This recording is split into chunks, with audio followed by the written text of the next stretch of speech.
will be things. Got it. Welcome to our member orientation. Has everybody got it there? Yes. We welcome you today. I'm here with Rachel Bell, who is our outgoing volunteer coordinator, and Annie Gallo, who is our incoming volunteer coordinator, and Victoria, who is our admin and membership and outreach support person. When you join, you receive a notice from her that your check has arrived or your payment has arrived, and she's the one that sends you your member benefit packages and all of that content. So Victoria is with us today as well. And I'm Jacqueline Zimmer-Jones. I'm the Executive Director of Next Village San Francisco.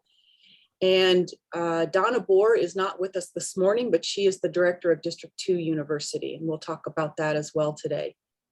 So you're kind of the class of 2021 here at Next Village. You joined during COVID.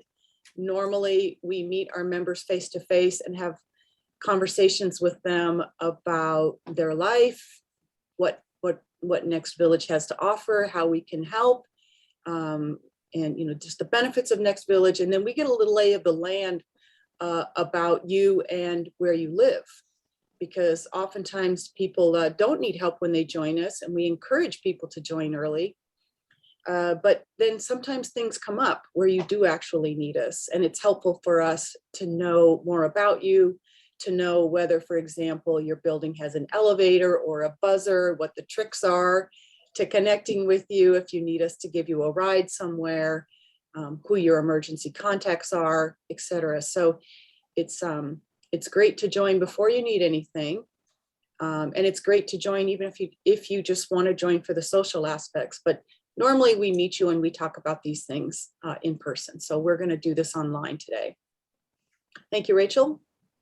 So a little bit about what we're going to talk about today. What is a village?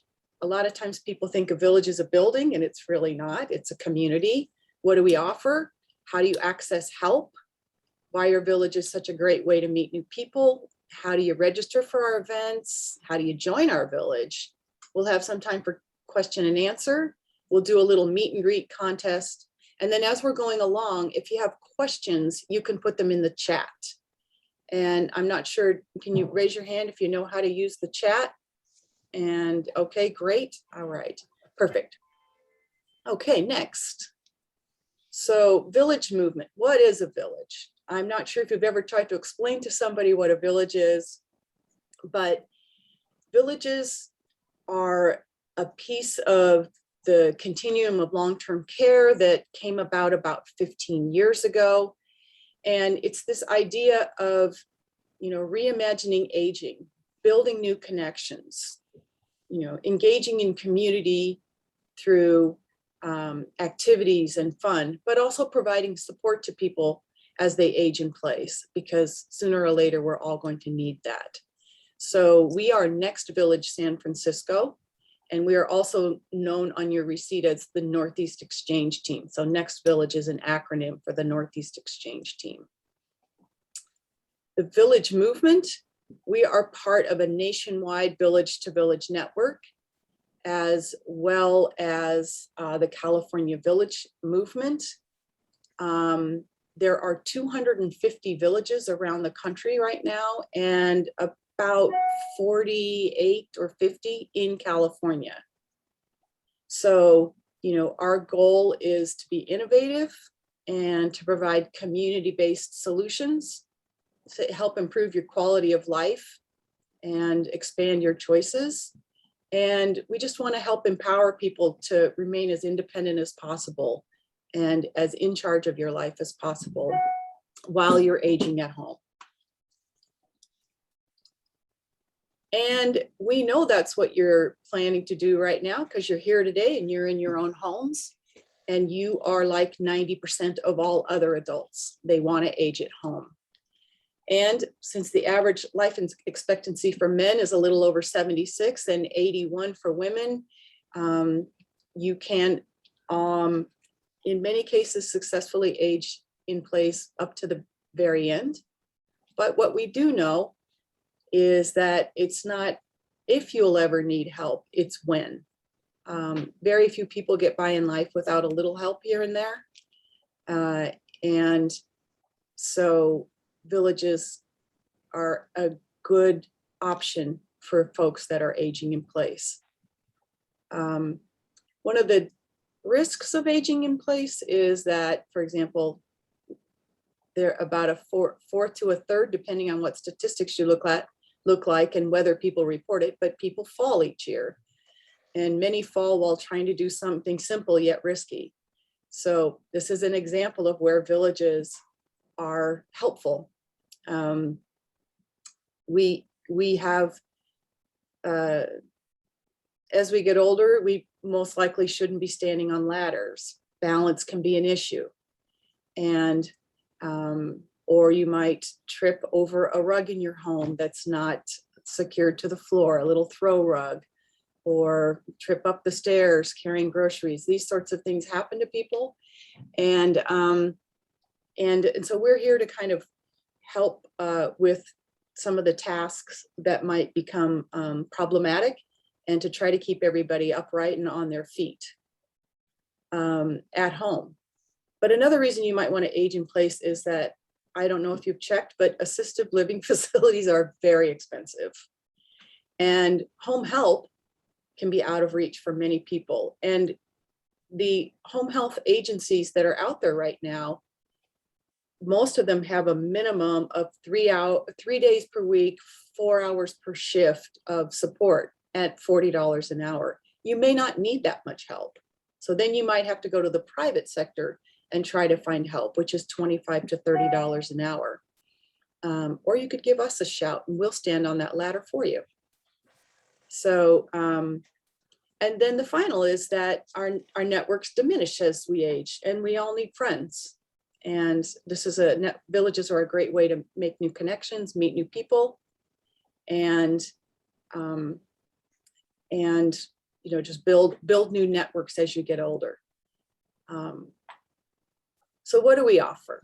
So I'm not sure if any of you have asked us for support, but local transportation is something that we provide. If you contact us and say, I need a ride to the doctors, and you give us enough notice, we should be able to find a driver for you, a volunteer driver. If you call us and it's urgent, we'll try to find that driver. And if we can't, we can offer you a ride in a lift. We can organize a lift to pick you up and take you where you need to go and bring you back. So we're trying to take the anxiety out of aging in place, but also out of asking for help. We're gonna try to help you. We're very successful at responding to requests for support. Helping pick up groceries and prescriptions, that's a huge piece of what we do. We had a member who lived on top of a hill and drove, but if she drove to the store, she would lose her parking place. And if she lost her parking place, then she might have to carry her groceries back up that hill. And then she had 3 flights of stairs in her building, no elevator. So she was perfectly fine at home, but this little piece of support took the anxiety out of going to the store for her, made it easier for her to get just groceries delivered to her. So she didn't have to make 2 or 3 trips up the stairs. It's kind of just the little things. We also had, during COVID, of course, we did a lot of shopping for people, and we picked up a lot of prescriptions, but we also drove people to their vaccine appointments. We actually scheduled vaccine appointments for people and drove them to those appointments. We also offer a lot of technology support. We have a lot of certified smart people who are volunteers who will either help you over Zoom or come to your home and help you sort things out. We recently had some members who got a new smart TV and we helped them set that up, but then their elevator broke in their building. They had to move temporarily, so they had to reset all of their equipment up. That's a hassle for anybody. But just knowing how that all works. It's wonderful if somebody that's 30 comes in and just plugs everything in for you and gets you connected to your Wi-Fi, or helps you over the hump with some technology that you're trying to learn, an iPhone, whatever. Friendly visits, that's a big piece of what we do. And again, we have a lot of volunteers. We want to keep them connected and engaged. And a lot of people volunteer because they love seniors. They're fine with seniors. They're not ageist people. We have, for example, a member who likes to walk to Victoria's Pastry a couple of days a week. And then she likes to sit in the park and watch the Tai Chi. So we have a volunteer who meets her at her home. They walk to Victoria's Pastry, they talk, they go to the park, they watch things, they walk around a bit, and they head home. We do this, this friendly visiting happens both on the phone and it happens in person. I always say to myself when I'm kind of on the outs with somebody, do I need less friends or more friends? And the answer is always more. I think it's great. Referral information and news you can use. This is fun. You can contact us, for example, if you do need a home care agency, we can help you connect with one. If you need to know how to sign up for Meals on Wheels, we can help you do that. If you need to know what services you might be eligible for from the city, we can help you with that. We recently had someone contact us that said, I have a problem with my foot and I need somebody to come to my home and trim my nails. Are there services like that? Yes, there are. So these things that are kind of, we have a wealth of information about services in the city. What somebody needs a Parkinson's support group, we can help you with that, etc. So just contact us if you have a question about services. And then we also offer a column called News You Can Use. And generally we come across current events or helpful content that we think would benefit our members. I pass that on to Victoria and she posts that on our website on the homepage at the bottom under News You Can Use.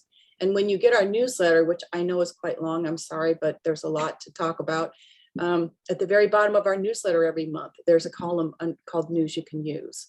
And we also send information out. The other day, 911 was down. And so we sent a message, actually Victoria did, out to all of our members saying, here's the deal. Hopefully you don't need 911 right now. The service is down. So we're always trying to provide you with again, current content that can be helpful. And then assistance with minor chores, your members. So there are a couple of events we do every year that is a strong member benefit. And that is, it's a program called One Hard Thing that we created about 8 years ago. The San Francisco Evening Rotary Club will come into your home and they will do, we call it One Hard Thing. They'll do a number of things for you. It's kind of their honeydew chores. People save up, they get their mattresses flipped. They get help taking the curtains down so they can get washed. They get windows washed. They get cords untangled. They get heavy things lifted. So that is something that we offer twice a year, but throughout the year, you can contact us and ask us for help with these things. And then finally, friendship and new connections. So that's part of what we're about. Thank you. Last year was a little crazy, but here's just some examples of what we accomplished last year. You can look at that. We provided 5,575 volunteer hours to our members. So if you have any reluctance about calling us and asking for help, you can leave that behind right now. A lot of people did, and we're happy to do it. Again, we want to keep our volunteers connected and engaged. You can see we made 2,400 friendly calls, and we're still making those. We did 785 grocery runs and prescription runs. Awesome, we loved it. And then we hosted almost 500 Zoom events. Next slide. Just so you know, our service area really technically is the northeast part of San Francisco. North Beach, Telegraph Hill, Polk Gulch, Russian Hill, the northern waterfront, the Embarcadero, the Marina, Nob Hill, and the financial district. So supervisory districts 2 and 3. We do help people in other parts of town if we have volunteers that live nearby. But as a general rule, this is where you'll find us, and our volunteers are generally your neighbors. So if they help you once, they may help you again because they live nearby. I'm going to turn it over to Rachel right now, and she can explain how to request volunteer help. Rachel? Hi, so glad you were able to make it. I know that Phyllis has actually volunteered before, so she knows how to do this on the other end, but I'll talk a little bit about how you request help. And so there's two main ways to do this. The first way is to give us a call. So we have a phone number up here, the volunteer coordinator phone number. This will go to Annie now. They used to come to me. And you can just request whatever it is you need help with. You can always leave us a voicemail if you don't reach us the first time, and we'll definitely call you right back the same day. You can also email us your request, and we'll respond that way as well. And we ask that you try to make requests at least a couple of days in advance. Usually it takes a few days for us to find someone, although sometimes it's really quick. So it depends on what it is. If it's a big ask, it might take us a little longer to find someone. And if it's something simple, it might be a little easier. So give us as much notice as you can. And then once you let us know, we're going to start looking for a volunteer. We'll try to find someone near you, like Jacqueline said, that they can help you out, and we'll let you know once we find someone. And then the volunteer will give you a call. And so there's actually a special phone system that volunteers use where they can call into this phone tree, and once you've been connected with them, they can reach you through the phone tree. And you can actually call them back through the phone tree as well. And this is really great because you only have to remember one phone number. You don't need to have a notebook full of a bunch of volunteers' phone numbers. If they change their number, it doesn't matter. It'll always be up to date in this system. And you can always reach them. So I'm going to explain kind of how this works a little bit, because it's a little bit of a new thing. Let's see if I can. So you're only going to be connected to volunteers that we've specifically talked about connecting you with. So you can't just reach any volunteer anytime with this number. It only works if you've already been matched with them. But here's an example. So Alicia is a volunteer. She signed up to help Geraldine pick up her prescription. But when she called Geraldine, she had to leave a voicemail. So in the voicemail, she left Geraldine the phone tree phone number to call her back. And so Geraldine gets the message and she wants to call Alicia back. So she calls the same phone number, the phone tree. And when she calls, you hear an automated voice message, which is going to say something like, "Thank you for calling Next Village." You can press 0 to call the Next Village office, and that will go to Annie. Or you can press 1 to talk to Teddy. Teddy's a volunteer that helps Geraldine get her groceries. She can press 2 to talk to Kim. Kim is her friendly caller. Or she can press 3 to talk to Alicia. And so then Geraldine can just press number 3 on the phone, and it will start ringing Alicia's phone. So this is kind of how that process works. And like I said, Teddy and Kim are familiar to Geraldine already. They're not just random people. She knows who they are as well. And if someone helps you once, they'll probably be removed from your list after a few weeks. So you do have to let us know again if you need help again. You don't just call them directly. But once you're matched up, you can call your volunteer, and it's a pretty easy process. Let's see if there's anything else. I forget if there's another slide. Okay. Okay, thank you, Rachel. So how do we help build new connections? Well, I think you two are clear on that already. We have fun and we learn together, and we host over 40 social, cultural, and educational events each month. And our goal is to help people stay connected and engaged and learning about programs and services that can help you make good decisions as you're aging in place. And we are a unique village. We offer more events than any village in the country. Our offering of events is phenomenal. And what's nice about it is anyone can participate in our events. And if you take a look at our newsletter. You can see events that are coming up, and you can join from our newsletter. And we have a calendar on our website. We'll show that to you as well here in a moment. And then we have the Sunday reminders that Victoria sends out. So we've made it easy for you to find out what's going on. And we're also member driven. So if there's something that you think we ought to do, participate in, create, you can let us know. Or if you want to lead something, you can. Okay. I want to talk a little bit about District 2 University, which is a fairly new program for us. It's a sister program of Next Village. And that was created when the city realized several years ago that people who live down in District 2, kind of in the Marina area, weren't really connecting as seniors. They weren't connecting. They weren't participating in events. And the Department of Aging felt like they needed a program in that area. So we responded to a grant for that and created District 2 University. And that just kind of expands all of our activities that we do. You don't have to be a member of Next Village to participate. In fact, you don't have to even live in District 2. Anyone from around town can participate in our events. They're free and open to everyone around the city. And Donna Bohr is the director there. And if you've done, it's sort of seamless. A lot of times you don't know when you're doing an event, whether it's a Next Village event or a District 2 University event, and it doesn't matter. You know, the more the merrier. And also District 2, if you know people who live down in that area, please be sure to let them know about this program.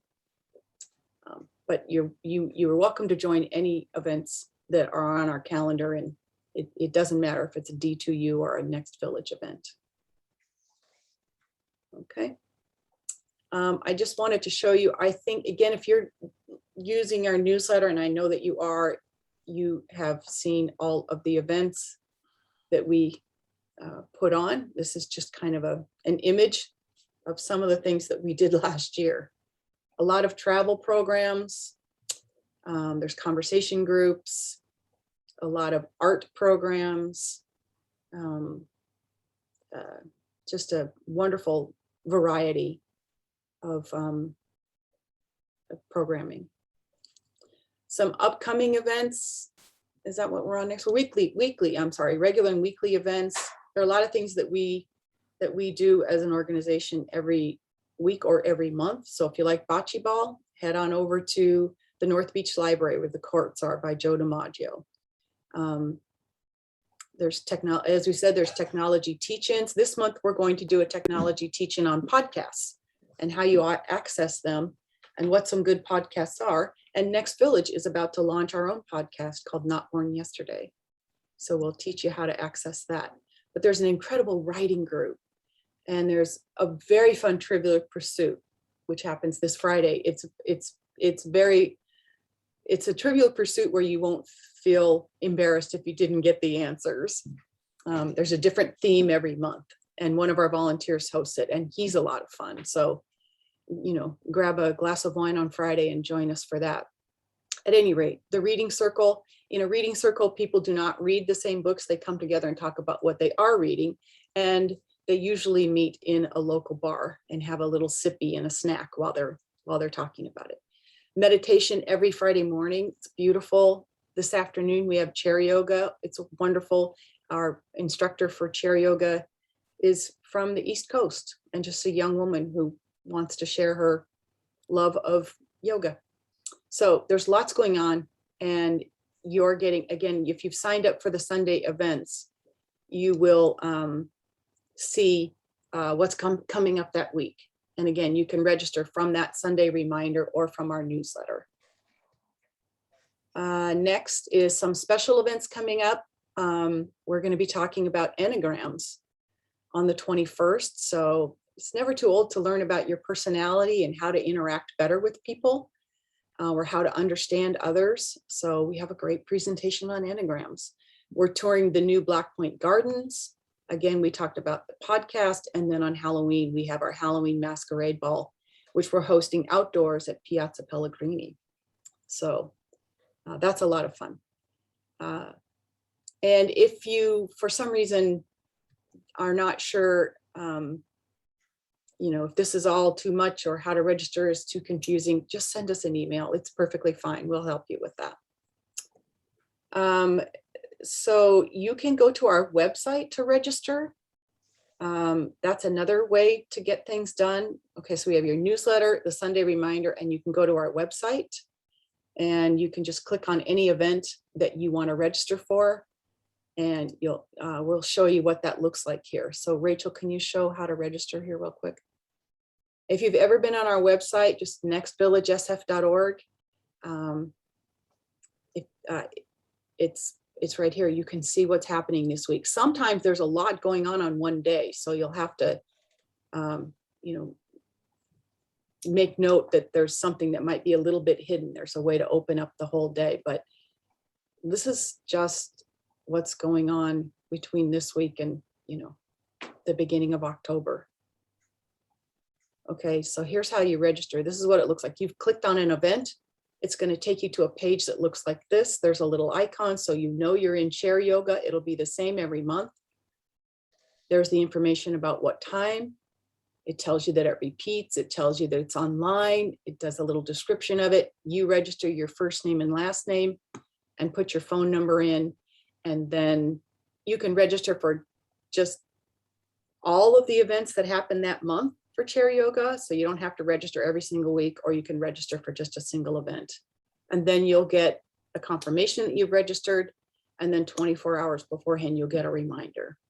And we're working on a system where you'll get a reminder an hour ahead, because we know that can be helpful too. Okay. Anyone can join. You're all members, but it's interesting that Next Village has 4 membership levels. A lot of villages around the country just charge a flat out $600 or so a year for membership. We have a $600 level. So if you don't think you need help from us at this time, or you won't be needing help this year, you can join as a sustaining member. It's $600 and it's tax deductible. So a lot of people join just because they want to support the organization. They want it to be there when they need it. They want to get to know us before they might need something, or they just want to support it because they see it's helping their neighbors. There's a full membership at $600, and that gives you access to all services and social events. And both of these memberships are household. So if there's 2 people in your home, you're both a member. We have an associate membership, which is our services and our social events. And that's for folks for whom $600 is out of reach. And that's $120. We do get funding from the Department of Aging in the city of San Francisco. It's their requirement that we ask everyone to pay at least $120 for membership. But we do know that's out of reach. We don't expect seniors to go out and get a job so they can pay for their membership in Next Village. But we do know that seniors are minding their resources. So we offer a subsidized membership. So that's for services and social events. And you can pay something towards your membership if you're subsidized. But if you can't, that's perfectly fine. Some people send us $10 a month. That's also fine. But you will never know in our membership when you're with people whether they're a subsidized or a sustaining or a full or associate member. Everyone gets the same lovely treatment, and we don't differentiate. Okay. You can join, I think, again, you're members, but if you're talking to people about Next Village, tell them it's easy. They can go to our website, click on the membership tab, fill out our application, which we realize is quite long. But again, we do get funding from the city, and they ask a lot of questions. They want to make sure that seniors are being served. They want to make sure that we are also serving the ethnic community, and they want to make sure that we are serving the LGBT QA plus community as well. So we ask those questions at their behest, but it's also great. We need to know what's our membership if we're reaching our community as well. You can pay online. Next year, you're going to get a renewal letter and you can pay that online. You don't have to use the PayPal function. We'll have a different system coming up, but you don't have to use PayPal. You can pay as a guest. And then you can also ask us to mail you an application. You can also pay by check. You can call it. We'll do it over the phone. It's super, super easy. Okay, this is the part where I know we gave you a lot of information in the last 25 minutes, but are there any questions? And I'm looking that the chat is empty, but if you have questions, you can unmute yourself and go ahead and ask them. Hi, Rochelle. Rochelle is a new member. Yes, hi. Hi. Rochelle, I don't know if you've met Rachel, our volunteer coordinator. I'm not sure if you've met her, but Annie Gallo is going to be our new volunteer coordinator. And Okay. Victoria manages our admin. You'll hear from her from time to time as well. Okay. Okay. If you have a question, you're welcome to also just send me an email and we'll answer that directly. Okay. I want to thank you for your time on this. Now, we wanted to make this a little bit fun. And again, because we want people to connect with each other. And again, there were 17 people signed up for this, so we're not sure where everybody is. So this game is going to be, you're all going to end up being winners. I have a feeling. Can we move to the contest slide? Thank you. All right. So when we do a Next Village event, we often have people just turn to the person on their right and meet them and say a few words and turn to the person on their left. Just again, one of the most beautiful things about Next Village when I first came here 8 years ago was when I came, there were about 10 members and a handful of volunteers, and we started doing more and more social events. And then we had a little fundraiser, and we had a large table that 10 people could sit at in this corner of this room. And I looked over and all of our new members were sitting together because they'd all met each other through our events. So they actually went to an event where they weren't sure they'd know anybody, and they ended up knowing a number of people. And so that's the connection that we're kind of looking for with Next Village, that we're trying to create the foundation for. And so since we're not in person, and we were going to do this in person, we're sorry that we couldn't. We thought we'd just ask people to introduce themselves, talk about what neighborhood you live in and how long you've lived in San Francisco. So we will award a prize to the person who has lived the longest in San Francisco. And then we'll award a prize to the person who's lived here the least amount of time, and then we'll award a prize to the person who's attended the most events. We should also award a prize to the person who's volunteered the most. All right, we'll add that to this afternoon, but we'll do that this morning. So again, since there's just 3 of you, again, thank you for your time. Phyllis, would you like to tell us your name, what neighborhood you lived in, and how long you've lived here? Sure. My name's Phyllis Hunt. I live in the North Beach area on Midway Street. It's only 1 block long.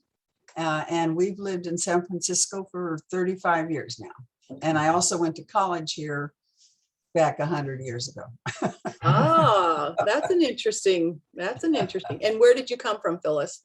The Central Valley, south of Fresno. It's a town called Lemoore. Uh-huh. There's a big Navy base there now, but when I was growing up, it was a town of less than 6,000. So it's grown. So you moved to San Francisco to the big city. Yes. All right. Well, we're glad, and Phyllis is a volunteer for us. She helps staff the office, which we're trying to open and be more welcoming. Thank you. All right, Linda, how about you? You're muted, Linda. Whoops. Okay, There we go. so I've lived here 44 years then. Oh. My husband and I moved here in '77 from Ohio, and he's been gone almost a couple of years now. And that's kind of the main reason I joined up, because I've never lived alone before, and COVID hit, and all my friends are scattered across the nation, so that'd be nice to get together with some local people when I could, at least on Zoom, and it got me through a lot of months there. So I think I've done at least probably 20 events. I presented an event on making paper flowers That's right. with Thank another you. member. So Yeah, I saw Linda at monthly, we go to lunch with the bunch, and last month Yeah. we went to Squat and Gobble. yeah, it's really nice after all that time of seeing some of these people on Zoom things to actually meet them in person. It was kind of exciting. Of course, Yeah, I never learned how to get around in North Beach. I never paid attention when my husband drove me down there. So every time I go down there, I seem to get lost. oh, that's sweet. And Rochelle is a new member. Yes, I am. I'm Rochelle Lee Slota. I live on Union between Mason and Powell. And the office is like I could throw a rock and hit it, I think. So I've lived in San Francisco since 2012. I came from Napa where, let's see, 2 wives and 3 children happened in 33 years. I have some fabulous grown children. And this is the huge thing. I'm going to Africa for Christmas. Oh, wow. My daughter lives in Accra, Ghana, and I've always wanted to see Christmas in Africa, and I get to this year. Oh, Wow, Wow. Okay. wow. that's Rochelle, exciting.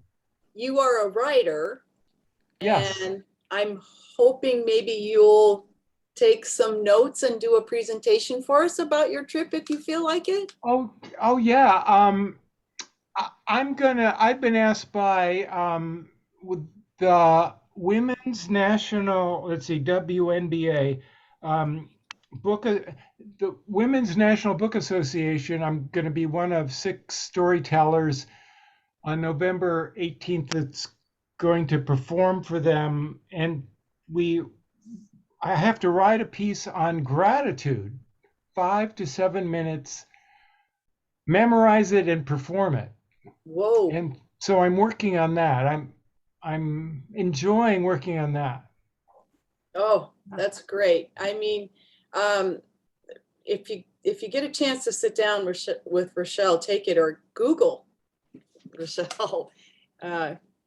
Yeah, very interesting background. I love that our members are so many of them they're just so interesting. It's just great. It's great to be exposed to that. And thank you. So far, Rochelle, you have lived in the city the least amount of time. I have, yeah. Yeah. You don't give a prize for the least, do you? No, we're going to give a prize for the least because we're a very I wanted to touchy-feely say business model. one other thing about me is I'm co-chair of the Behavioral Health Commission of San Francisco, Mm-hmm. which is a huge volunteer burden. I have done it since 2016, and I get termed out at January 1st, 2022, and I can't wait to be termed out. It's been a hard job.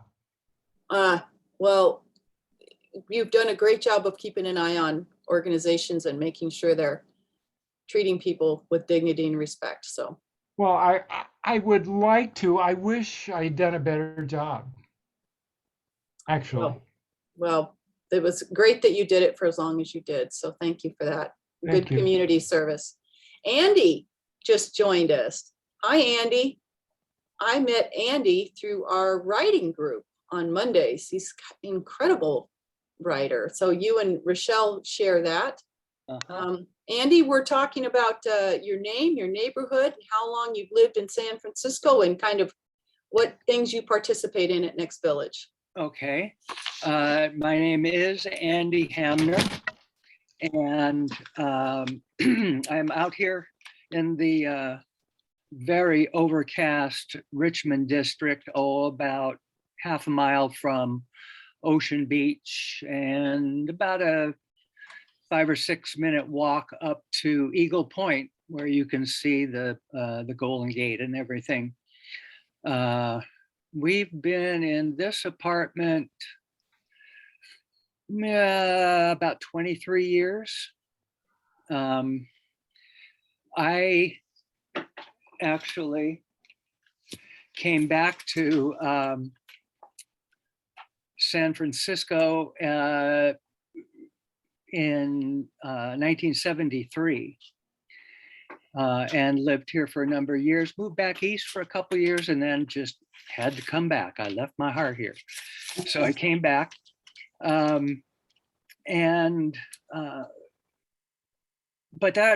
my first time in San Francisco, I learned this maybe a year before my mother passed. She told me that I was in San Francisco because I belonged here, and that actually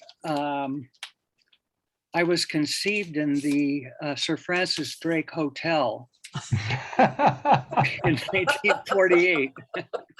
So I claim a slight amount of nativism here, but only slight. I had to move down south to be with my mother. Otherwise, I would have stayed. But that's, I did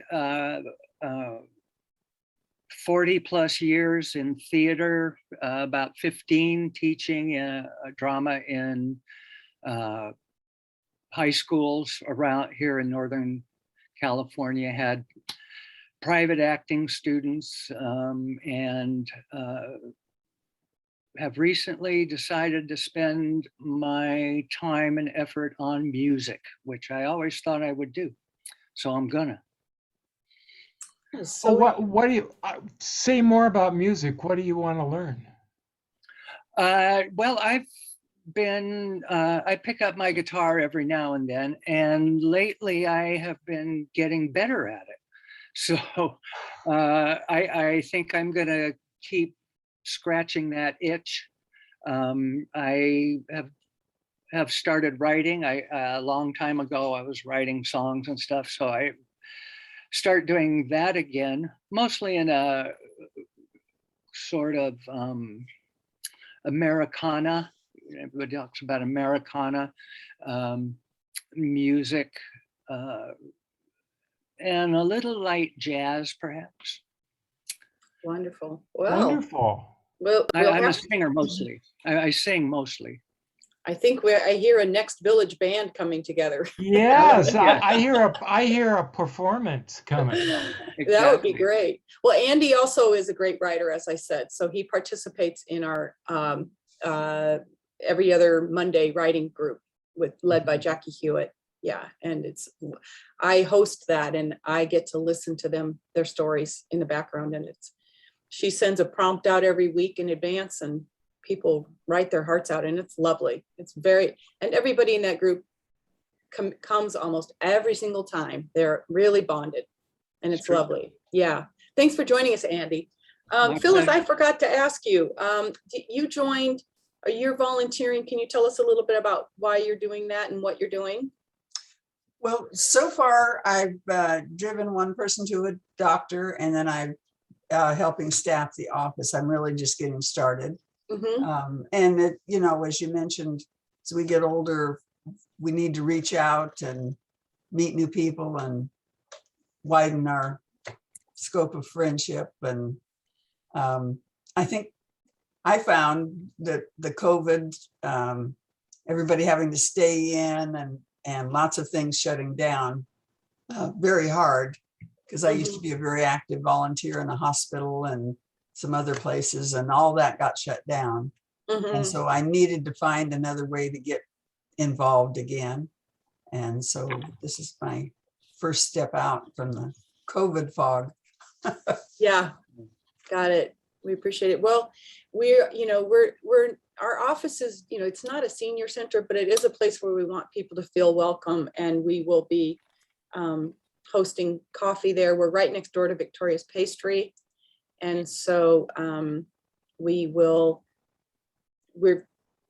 just kind of keeping one eye on this Delta variant and the reports, and we do have to kind of follow direction from the city about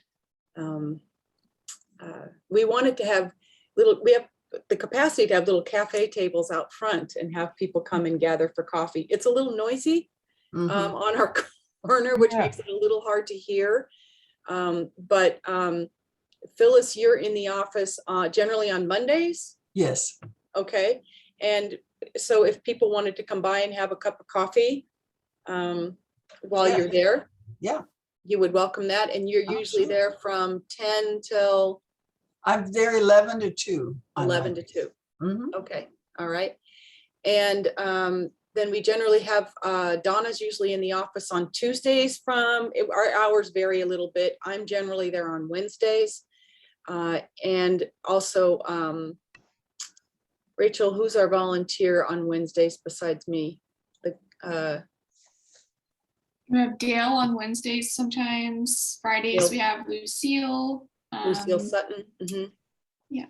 And on Thursdays, generally Annie will be at the office. So we're trying to kind of open it up a little bit more. We encourage you to give us a call and see if we're there. Everyone, we have a super simple office number. And everybody, I think when you joined, you got a postcard from us telling us how to reach us. Our telephone numbers under all of our email signatures, but it's 415-888.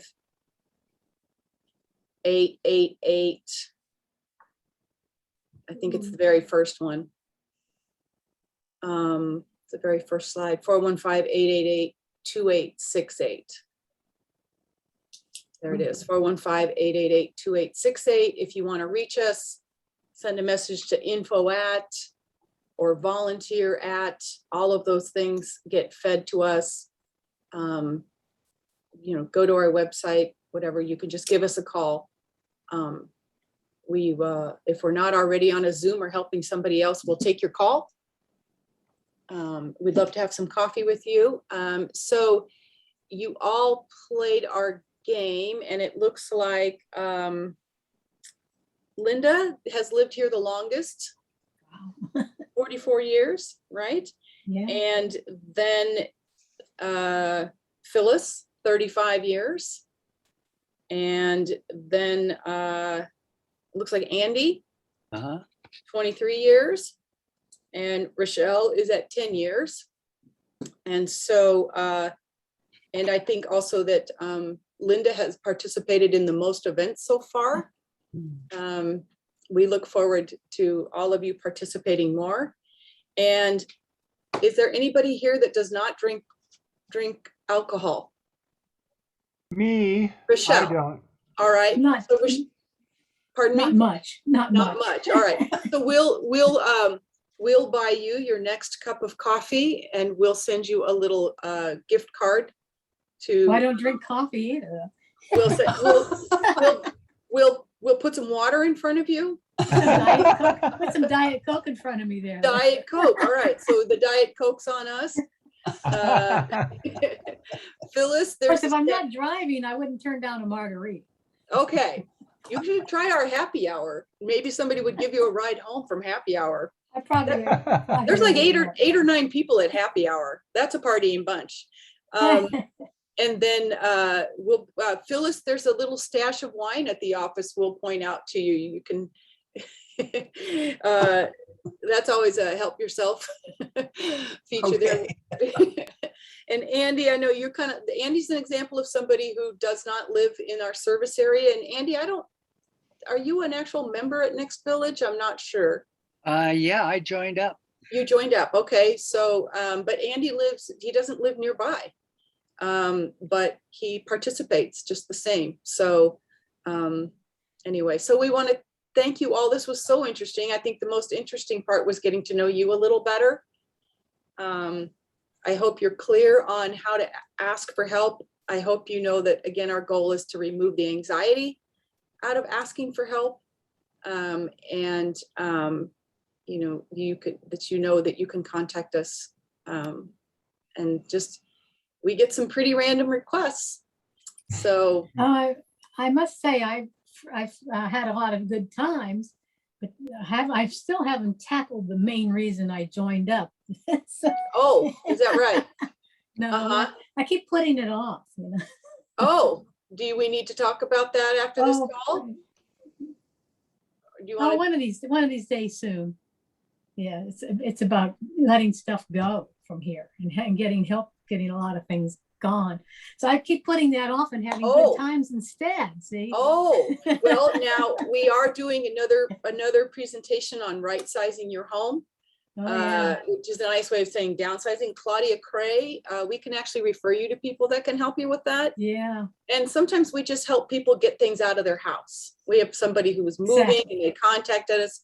We found volunteers who took their books Well, somewhere. I used COVID as an excuse for a long time because everything was closed and there was no place to take anything. But Oh, I'd rather take people and do something fun, take a Yes. walk, and to really tackle this hard issue. I think you're in Yeah. good company. We did have a Yeah, I think member. so too. We have a member who's moving or just kind of going to live part-time in Utah. We just sent some volunteers over to her home because she didn't want to stand on a step stool and pull things down from high shelves so that she could pack them. So we found volunteers who went over and helped just move things down so they Yeah, could be I packed. know. So, Linda, you think about it. I don't know how many more excuses you can come up with, but good luck to you with that. Well, it's Oktoberfest season. I'm too busy now. We'll see you in December then, maybe. All right, folks, pleasure to meet you all Thank this you. way and to see Indeed. you. And thank you, Rachel and Annie, Victoria Walton, our staff, admin support person. Thanks for joining us today. And we'll see you around the village, eh? Thank you. Betcha. Okay. Thanks so Thank much. you. Bye. I'm already Bye. signed up for a few things. Oh, there, everybody. Okay. And if staff wants